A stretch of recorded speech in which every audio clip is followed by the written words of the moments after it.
You can do it! Welcome to the PNC Painless Computer. If you like what you see, hit the subscribe and the like button. Hey, so what are we jumping into today? Alright, so let's hide a bookmark bar. So up in the right hand corner, you're going to left click on your mouse and go down to bookmark and kind of hover over it. Then you're going to go to the show bookmark bar and there's going to be a check mark.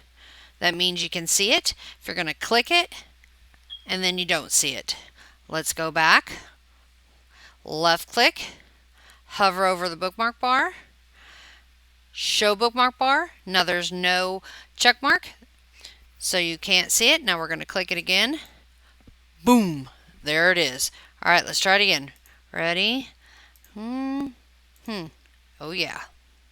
And again.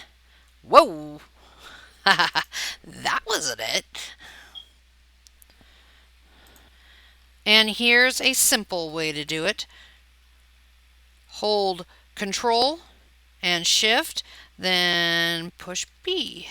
Control, Shift, and B. Ready? Control, Shift, B. Boom. Control, Shift, B. Boom. There it is.